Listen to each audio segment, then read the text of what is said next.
Aqui mais uma live, agora do Seminário Empresa, justamente com os colegas mestrandos em Direito, e hoje em especial com o colega Luiz Antônio de Alcântara Santos. Ele está aqui conosco, o querido amigo Luiz Alcântara. Tudo bem, velho? Tudo tranquilo aí? Tudo bem, professor? Uma honra estar aqui participando desse evento. Isso aí, Obrigado isso pelo aí. convite. Pois bem, Luiz Alcântara, ele é professor efetivo do Instituto Federal de Educação, o IFBA, e assessor especial de Governança, Riscos e Controle do Gabinete da Reitoria do IFBA. É mestrando em Direito pela Universidade Federal e é especialista em Direito pela Faculdade Rui Barbosa, lá em Salvador. É especialista em Direito Digital na Universidade de Salvador, da Unifax, e especialista em Direito Previdenciário pela Universidade de Anhanguera. Ou seja, é uma pessoa especialista, é um experto sobre a matéria, sobre o conteúdo, e ele vai falar justamente sobre a integridade empresarial. É um tema específico, é um tema que ele é pesquisador, é estudioso sobre o assunto, e vocês vão ver justamente aqui a performance do assunto, é espetacular, e eu tenho certeza que ele vai dar um show aqui para vocês, e eu estarei aqui para aprender também. Então, obrigado a você que está nos assistindo, e obrigado à presença de Luiz Alcântara também conosco, tá bom? Então, com vocês, o professor Luiz Alcântara. Valeu, hein? Bom, mais uma vez, obrigado, professor. E obrigado também a você, espectador, que está assistindo e participando deste evento. Pessoal, o tema de hoje é sobre integridade empresarial, com um viés específico da análise da possibilidade de desestatização do exercício do poder de polícia. Nós vamos verificar como é possível a integridade empresarial servir como uma ferramenta para possibilitar, né, essa desestatização do poder de polícia com a segurança que a gente espera, a mesma segurança que a gente devota ao Estado e acredita que o Estado vai proporcionar aos cidadãos. A gente pode buscar da atividade empresarial se ela tiver integridade. É isso que nós vamos analisar hoje. E essa possibilidade jurídica de desestatização do poder de polícia, ou seja, do exercício do poder de polícia por empresas privadas, por particulares, por concessionárias de serviço público, ela vem sendo muito discutida atualmente na doutrina do direito administrativo e também do direito empresarial.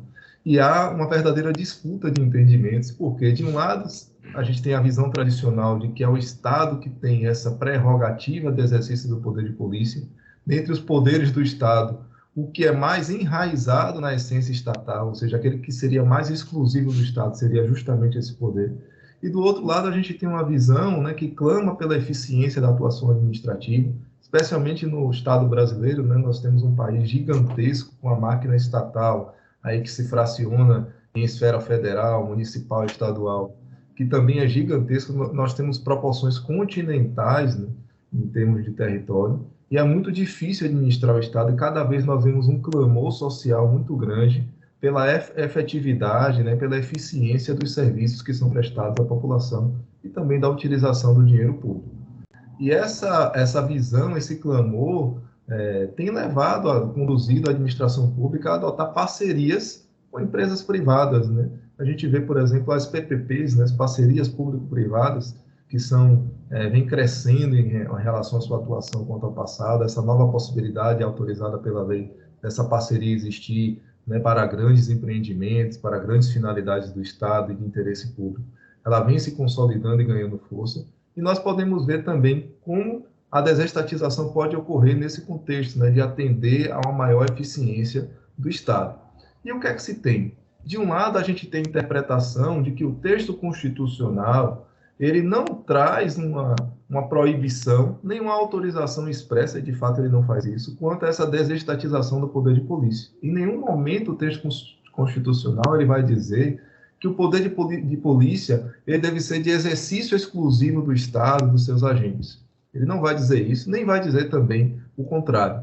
Então, alguns interpretam esse silêncio, o exemplo de Gustavo Dumont, como uma possibilidade ao legislador de criar lei que autorize essa desestatização, esse exercício pelo particular, para que esse particular ele possa exercer dentro dos limites que o legislador definir. Já outros interpretam o ordenamento, e diante desse silêncio, como uma proibição, dizendo que, pela estrutura como o ordenamento jurídico é montado, que traz para o Estado o exercício exclusivo dessa coercibilidade, né, o exercício exclusivo desse poder de polícia, não seria possível é você fazer uma desestatização desse poder, ou seja, autorizar o particular a exercer esse poder diante de outros particulares, né? E como é que o poder de polícia, ele como um poder concretizador de direitos fundamentais, ele se materializa em nosso ordenamento jurídico? Primeiro, se a gente for atentar ao que diz Maria Silvia Zanella de Pietro, a gente vai verificar que o poder de polícia ele significa a atividade do Estado consistente em limitar o exercício dos direitos individuais em benefício do interesse público.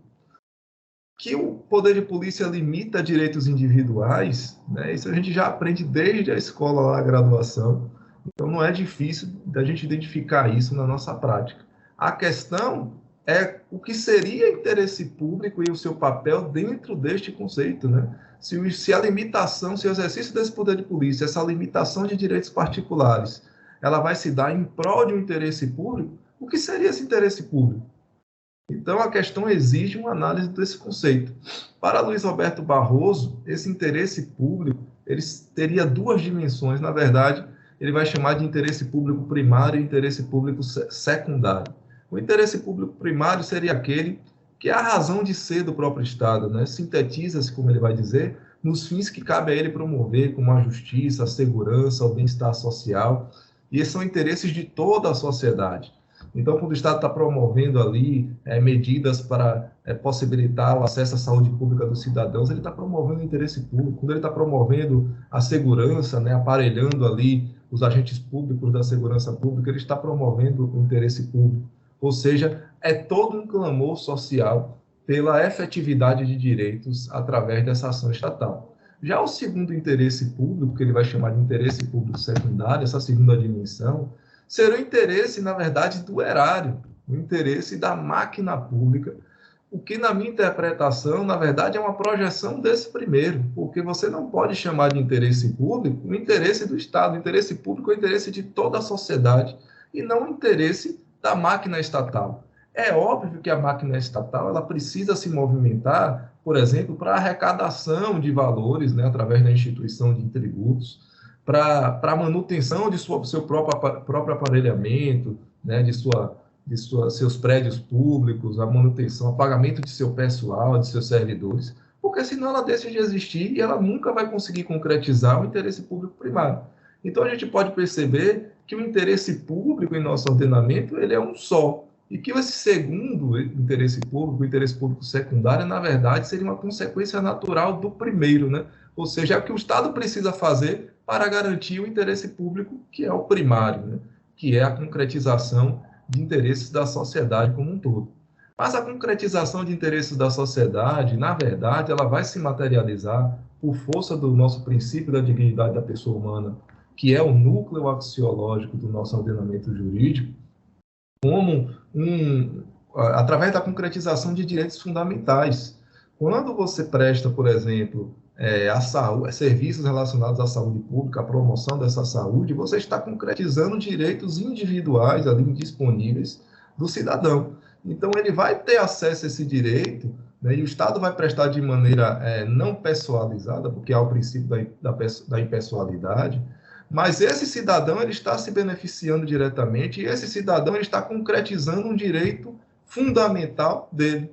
Então, no momento em que ocorre essa concretização, a gente pode entender que esse interesse público, na verdade, ele constitui, né, um emaranhado de interesses individuais. Não que o Estado vá se voltar a atender o interesse de Maria, de João, de pessoa determinada, mas na atuação estatal, inevitavelmente, ele vai concretizar direitos fundamentais. Então, a gente pode entender que esse interesse público, na verdade, constitui a concretização direta ou indireta de direitos fundamentais. Então, se o poder de polícia encontra seu fundamento na supremacia do interesse público, ou seja, você restringe direitos para concretizar direitos outros, né, direitos fundamentais outros, para concretizar esse interesse público, ele retira a sua legitimidade da concretização desse interesse público, ou seja, de direitos fundamentais. É no direito fundamental que ele vai encontrar a legitimidade da atuação desse exercício do poder de polícia, porque não faz sentido, por exemplo, você restringir direitos de um cidadão através do exercício do poder de polícia se você não está protegendo nada com isso. Tá, você está limitando a velocidade, né, que se deve trafegar em determinada via com o seu veículo automotor, mas em prol de quê? Se ninguém circula nessa via e é dentro de uma propriedade privada minha, fechada, e ninguém tem acesso ali. Por que essa limitação ali dentro? Não faz sentido, tanto é que a gente não tem. A gente vai encontrar em limitações ao tráfego, né, em propriedades privadas, que tenham, de certa forma, uma circulação de pessoas, circulação coletiva, um shopping. Nós vamos encontrar, mas numa propriedade privada, numa fazenda, você não vai encontrar limite de velocidade na via de acesso a essa fazenda, porque não faz sentido ao poder de polícia, né, regular aquilo, né, dar limite, né, ou aplicar uma sanção àquilo que ele não vai resultar em nenhuma proteção de direito individual. Então, entendendo essa lógica, a gente pode já analisar os principais fundamentos da visão tradicional que defende essa indelegabilidade do poder de polícia, né, ou do seu exercício. Nós vamos identificar, por exemplo, Celso Antônio Bandeira de Mello, dizendo que é um indicativo da delegação resultar num desequilíbrio da relação de igualdade entre os particulares, ou seja, numa violação ao princípio da isonomia. Entretanto, nós vamos observar que esse particular a quem estaria sendo delegado o exercício do poder de polícia, ele estaria atuando como longa-manos do Estado. Quando o Estado contrata um agente público, ele está contratando uma pessoa humana. O Estado ele não existe enquanto pessoa materializada, né? A gente enxerga o patrimônio do Estado, a gente enxerga uma viatura, que é uma expressão patrimonial do Estado, mas não existe uma pessoa que você cumprimente, por exemplo, Estado de Sergipe, tudo bem como você está hoje.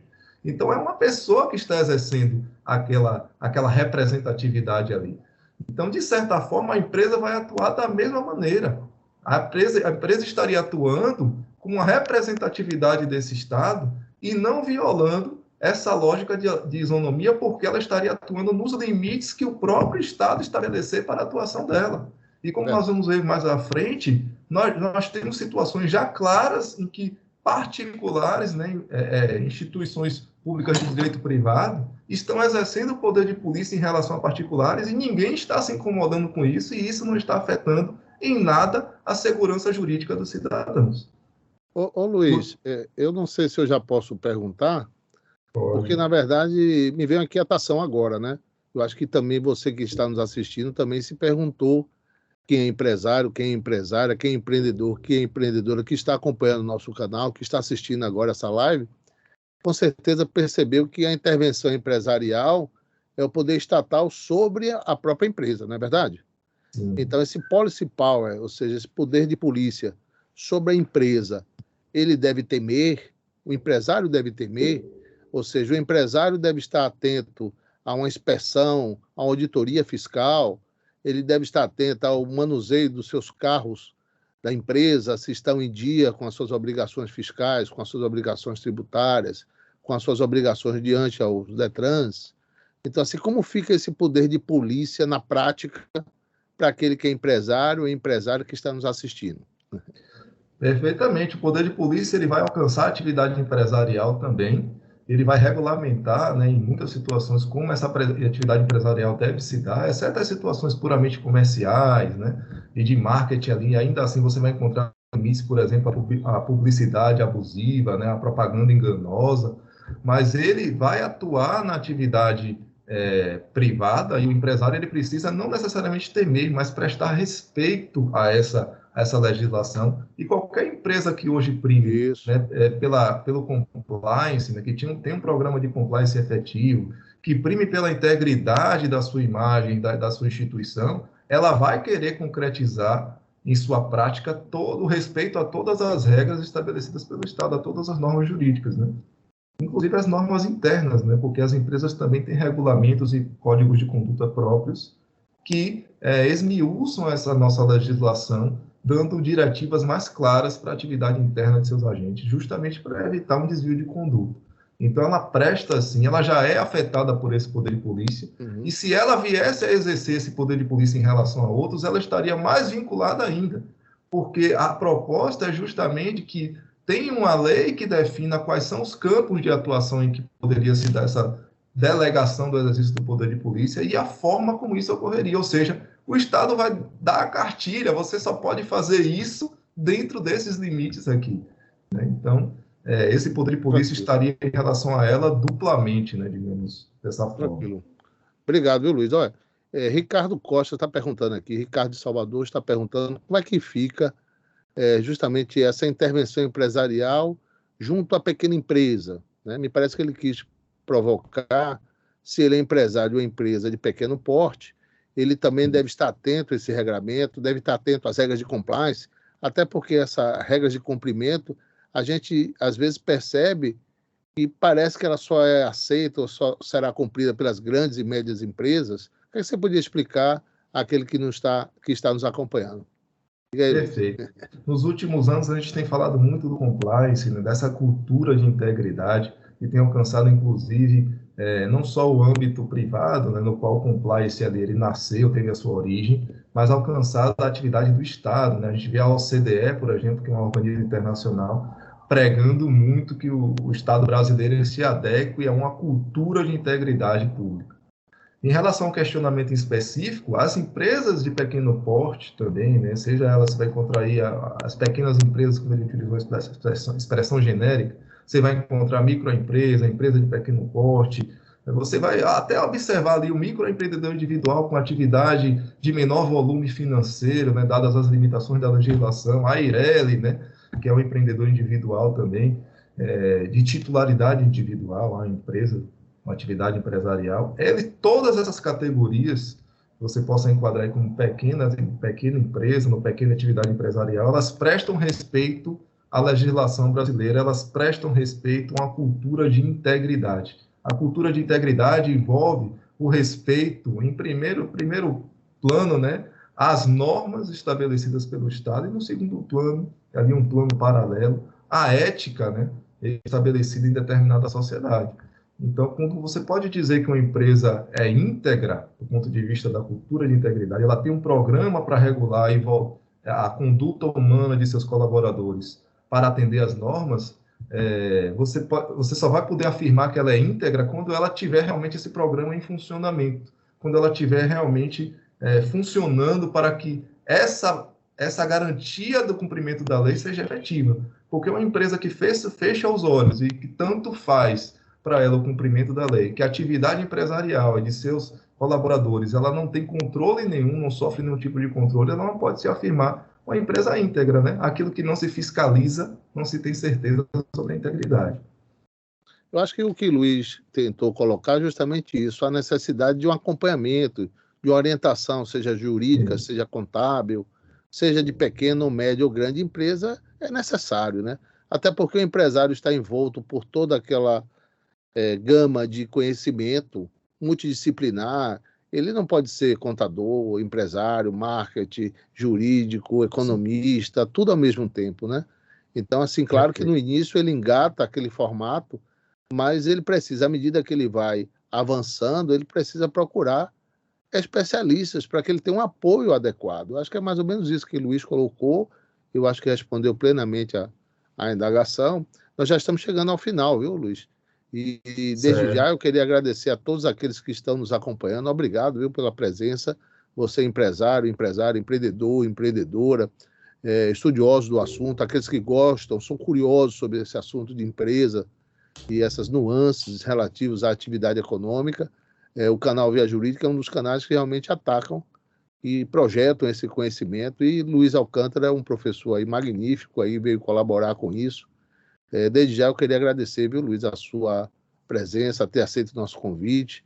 É um profissional exemplar, é um profissional excepcional, e vocês viram aí nas palavras dele, de forma sensata, coerente, sobre o tema que ele é pesquisador, né?